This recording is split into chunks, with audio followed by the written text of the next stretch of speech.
Joël de Ronay qui va venir s'installer à mes côtés. Bonsoir Joël. Installez-vous, mettez-vous à votre aise. Un petit mot déjà sur ce qui s'est dit avant, extrêmement touchant. Hein. Des leçons de vie extraordinaires, la résilience et la capacité de créer en même temps. Les deux mots pour moi sont formidables de ce témoignage, être résilient et créateur de sa propre vie. Alors vous êtes, on l'a dit, biologiste, perspectiviste, mais également sportif de l'extrême. Pourquoi vous aimez le danger, malgré les risques et les avis contraires de votre famille, j'ai cru comprendre. C'est-à-dire que mes enfants et ma femme me reprochent beaucoup d'être un peu trop extrême dans les sports que je pratique, mais je le fais quand même. Et toujours vous faites toujours du sport, toujours. Alors, toujours... quand même, les limites sont là. Je veux dire, à 81 ans, je fais toujours 3 heures de surf et quelquefois encore 1 heure l'après-midi. Ah, quand même. C'est une question d'entraînement. Ça s'applaudit, s'il vous plaît. C'est simplement une question d'entraînement. Par contre, je ne vais plus dans des vagues au-dessus de 2 mètres. Oui. Ça veut dire qu'une vague de 2 mètres, au-dessus de 2 mètres, quand elle vous tient en dessous, ce qu'on appelle le pied d'éléphant sur la tête, elle vous garde jusqu'à 20 secondes. C'est long. Et on a la vague suivante qui arrive derrière. Donc là, ça devient dangereux pour le cœur. Donc moi, je me limite à des vagues en dessous de 2 mètres. Expliquez-nous les dépassements que vous recherchez, justement, dans ces sensations fortes. Alors d'abord, on parlait de sport extrême que je pratique en ski et en surf. Je pense que ce qu'on dit extrême vient du danger, effectivement, de pratiquer ces sports, mais aussi du plaisir qui donne du danger. C'est-à-dire de surmonter le danger avec 3 moyens que j'essaye de mettre en place à chaque fois, c'est-à-dire la condition physique, la condition mentale, pour se dire je peux y aller quand même encore, je connais mes limites, et le matos, ce qu'on appelle le matos dans notre jargon de surfeur ou de skieur, c'est le matériel adapté. C'est-à-dire le matériel adapté, c'est une sécurité formidable. Donc si on se tient en forme, la condition physique, si mentalement on est prêt à y aller, et si le matériel est adapté, là on peut affronter certains sports extrêmes. Et comment on le sait? Il y a des jours où vous vous dites « j'aimerais sortir, mais là, faut pas ». Alors, c'est marrant que vous posiez cette question, parce que ça m'est vraiment arrivé. Quand j'avais une 50aine d'années en surf, on regardait la plage de Parlementia, pour ceux qui connaissent Guétari. Il y a des vagues magnifiques, des vagues énormes. Et on était une dizaine à regarder les vagues en disant « c'est gros, on y va quand même, on réfléchit ». Moi, à l'époque, avant, quand j'avais 50 ans, jusqu'à 50 ans, je disais écoutez, je vais peut-être y aller, mais je n'ai pas le bon leash, je n'ai pas la bonne planche. Tout simplement, j'avais la trouille. Et donc, je vais chez moi le chercher. En tout cas, je n'y revenais pas. Puis tout d'un coup, à 60 ans, j'ai eu une sorte de révélation. Je me suis dit, t'es complètement con, tu vas y passer, dis-leur que tu as la trouille. Et quand on était tous devant la plage en train de dire, c'est gros, on y va, alors tu y vas, on y va à quelle heure? La marée va monter, la marée va descendre. J'ai dit, j'ai la trouille, j'y vais pas, je vais aller à Saint-Jean, dans la baie de Saint-Jean ou ailleurs. Donc, à un moment donné, on réalise vraiment ses limites. Et bon, moi, ça m'est arrivé aussi carrément de passer tout près de la mort. En 2 occasions, une fois au Pérou, quand je faisais les championnats du monde de surf, j'ai eu ce qu'on appelle un near-death experiment, une impression de demi-mort en quelque sorte. Je me suis noyé, j'ai perdu ma planche, j'ai perdu mon leash, j'ai nagé 45 minutes et j'ai été sauvé par Mike Doyle, un grand surfeur américain, mais on m'a fait de la ressuscitation, de la réanimation. Donc ça reste un souvenir de vraiment bien connaître ses limites et faire quand même attention à ce qu'on fait. On va y revenir d'ailleurs tout à l'heure sur dépasser ses limites. Quelle préparation physique, nutritionnelle, mentale aussi il faut pour se dépasser? Essentiel. Jusqu'à il y a quelques temps, c'était empirique. On savait comment se nourrir avec des glucides, pour se tenir le coup longtemps dans d'une eau froide. On savait comment faire de l'exercice pour développer sa musculation adaptée au surf ou au ski. Je dis on savait, mais maintenant, avec une révolution biologique extraordinaire, on peut parler science ici, qui s'appelle l'épigénétique, et qui est le thème de mon dernier livre, La symphonie du vivant, on sait comment le faire et pourquoi le faire. C'est-à-dire il y a 5 éléments fondamentaux qui permettent de savoir comment mieux se nourrir. C'est la nutrition équilibrée, comment bien savoir faire ses muscles, c'est l'exercice modéré. Comment préparer son mental, c'est le management du stress par le yoga, par la méditation. C'est comment se faire plaisir vraiment en profitant, carpe diem, en allant le plus loin possible. Et enfin, cinquièmement, conserver une harmonie autour de soi, harmonie avec la nature, harmonie avec sa famille, harmonie dans sa vie professionnelle.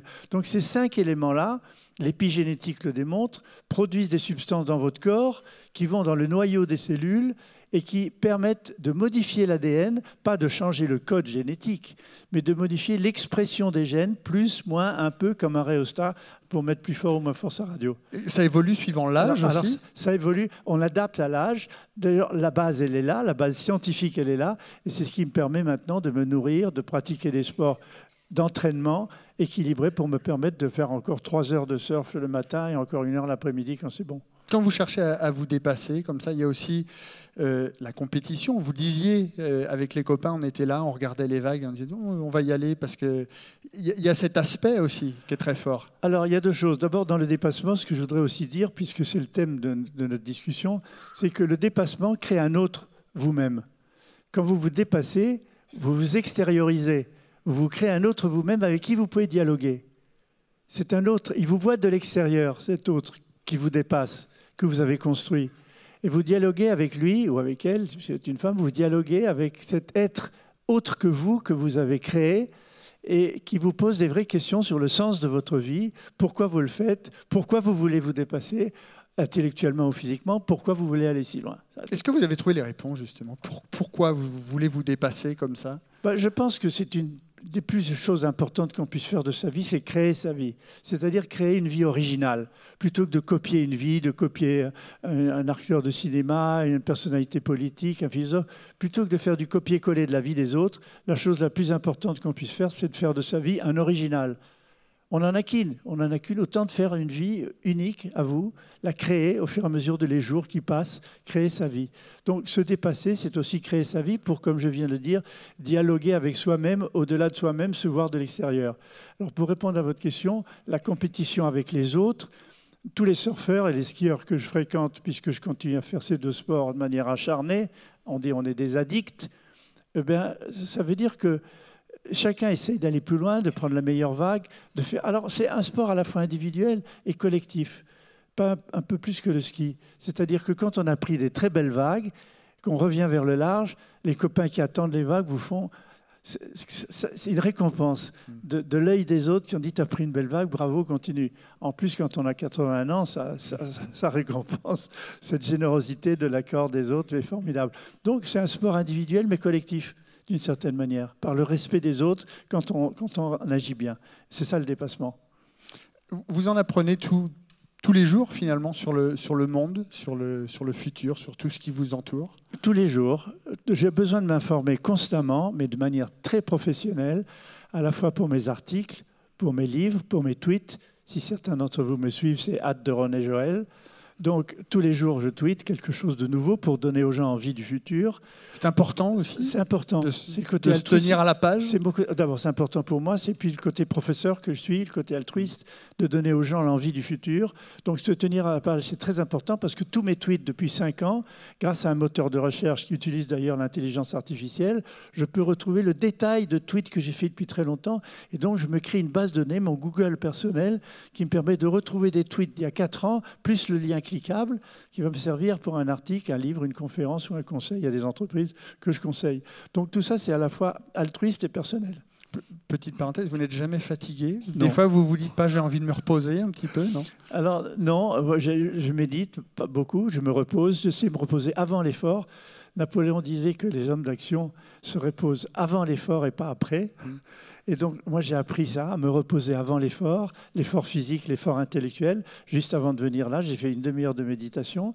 Et d'ailleurs, ma secrétaire l'avait prévu. Elle a demandé est-ce qu'il y a une salle où Joël de René peut se recueillir. Je fais une demi-heure de méditation et ça, je le fais dès que je peux, dans un aéroport, même dans ma voiture quand je vais à un rendez-vous. Je me mets dans le parking et 4-5 minutes, je médite tranquillement et je le refais en revenant avant d'affronter les embouteillages. Donc, c'est une règle de vie qui permet, je ne crois pas de vivre plus longtemps, mais de vieillir jeune.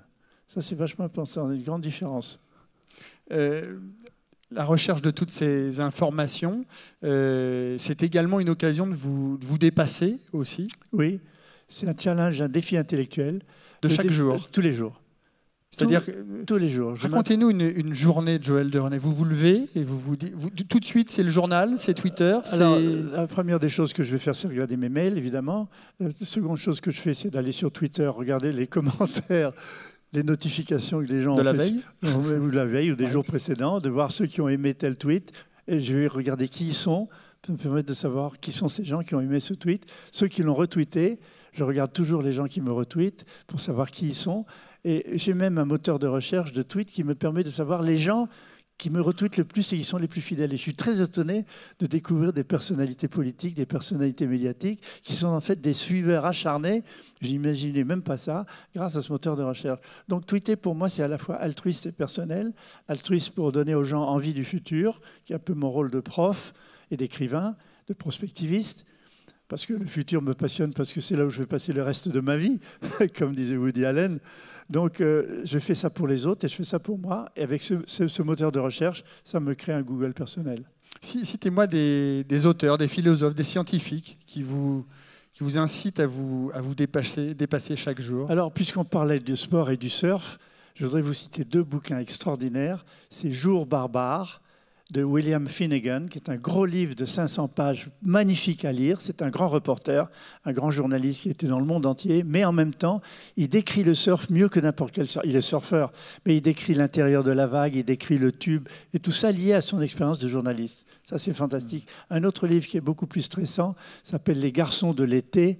C'est un livre écrit par Rebecca Ligueri, 2 frères, très très bons surfeurs en compétition l'un avec l'autre et ça finit très très mal. Donc là, c'est parce qu'on parlait de surf. Mais pour vous dire, les gens qui m'inspirent et que je lis beaucoup, c'est des gens comme Steven Pinker, qui est un sociologue, psychologue canadien, qui a écrit un livre qui s'appelle, son dernier livre s'appelle Le triomphe des Lumières. Son livre précédent s'appelle La part d'ange en nous. C'est un homme extrêmement positif sur le futur, qui nous donne envie du futur, mais à base de statistiques très bien faites. Donc il y a Steven Pinker, il y a Jeremy Rifkin, que j'aime beaucoup, qui est un prospectiviste américain, dont je m'inspire pas mal dans mes visions prospectives. J'aime aussi beaucoup Teilhard de Chardin, que je lis régulièrement, parce qu'il m'a beaucoup inspiré quand j'avais 17-18 ans. Il continue à m'inspirer.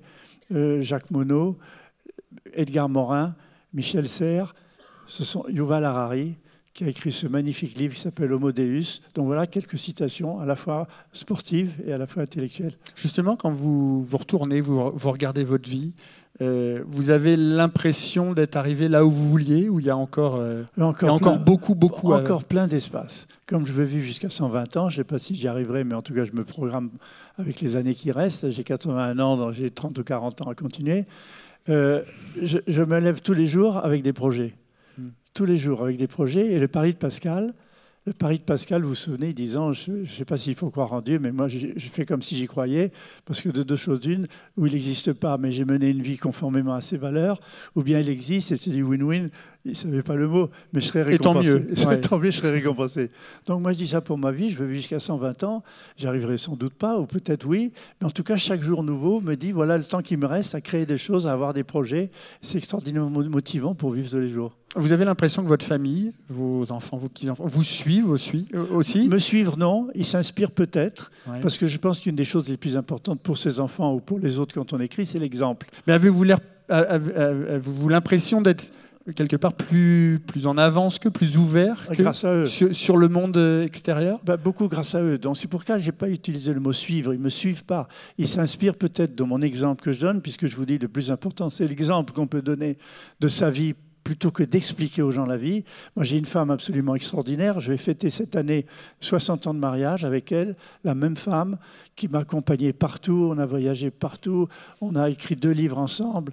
Et elle m'inspire. D'ailleurs, son nom prédit un peu ce qu'elle est. C'est l'étoile de ma vie. Elle s'appelle Stella, qui en anglais veut dire étoile. Quand vous partez faire du surf, faire du ski, qu'est-ce qu'elle en pense, Stella, justement? Alors là, vraiment, elle est critique parce qu'elle trouve que j'en fais trop. D'abord que je ne rentre pas déjeuner, par exemple.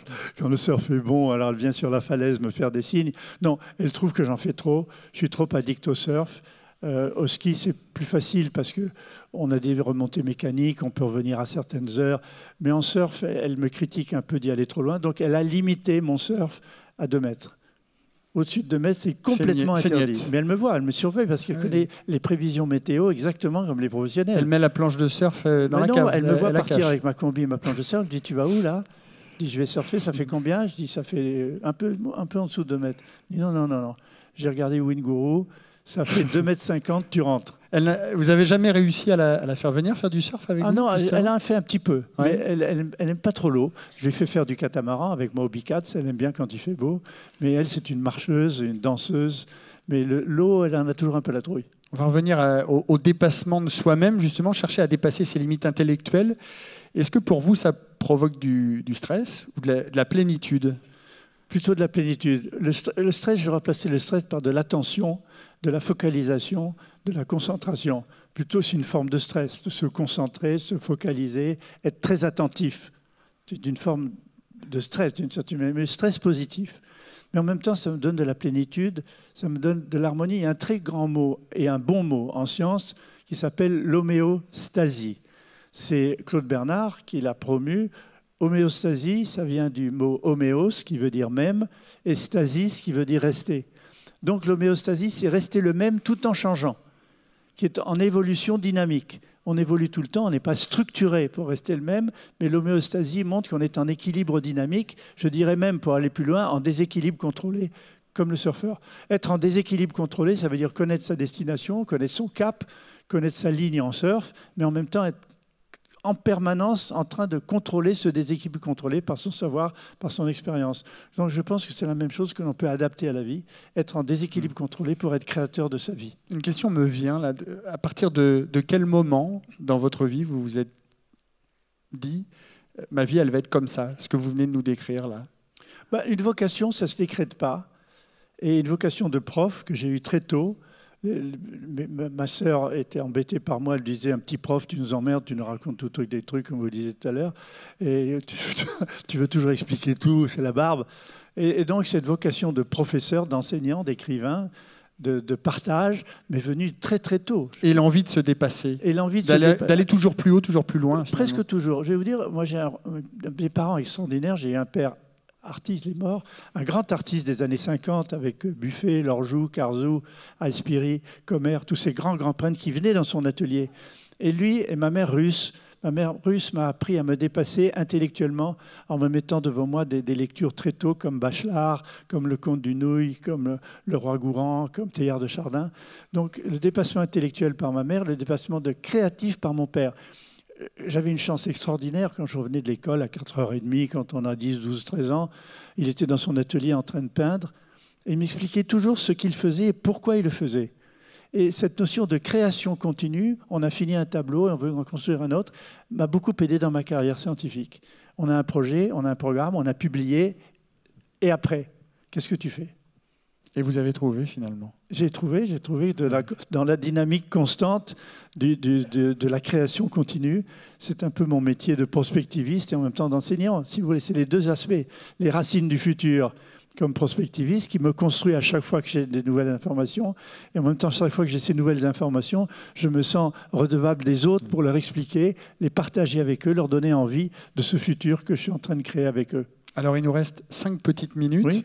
Je voudrais qu'on parle, vous en avez parlé au tout début de l'entretien, de la Near Death Experience. Oui, NDE. Experiment. Est-ce que, justement, se dépasser, c'est aussi pour aller très très loin et aussi loin que ça, ce que vous avez connu? Alors, j'en ai connu 3. Et ça vous permet de voir justement vos limites et de vous reconstruire à partir de ces drames. Le premier, quand je vous l'ai dit, j'ai failli me noyer au Pérou au championnat du monde, mais vraiment y passer. Le second, j'ai eu un accident de vélo sans casque. J'ai eu une hémorragie cérébrale avec 5 semaines de rééducation. Et le troisième, c'est pris dans 2 avalanches, dans une avalanche avec des amis en faisant du ski. J'étais pas essoufflé parce que j'étais pas dessous, mais j'étais complètement paralysé. Mes bras étaient sous moi. Donc ça fait vraiment réfléchir ces exemples de survie, de résilience. Qu'est-ce qu'on a fait pour ça, pour survivre? Et qu'est-ce qu'on pourrait faire pour que ça aille vite? Donc ça pose 2 questions. Ça pose la question des limites et ça pose la question de l'adaptation. Donc ces deux éléments, ces trois éléments m'ont beaucoup appris. J'ai aussi une opération assez grave de la carotide. Donc ce sont des choses qui vous permettent, un, de mieux connaître vos limites, deux, d'accepter le vieillissement. Moi, j'étais un type qui se croyait éternellement jeune, jusqu'à ce que j'ai cet accident de vélo sur la tête en mois de mai dernier. Hein. Oui. Et tu es toujours jeune, tu fais toujours du surf avec des mecs de 20 ans, tu es en train de vieillir jeune. Et puis tout d'un coup, j'ai réalisé qu'il fallait accepter de vieillir. Ça, c'était un grand changement dans ma vie. Voilà, connaître ses limites, accepter le vieillissement. Et ben c'est là-dessus qu'on va se quitter, terminer. Et en tirer un certain bonheur. L'applaudir. Merci beaucoup, Joël de René.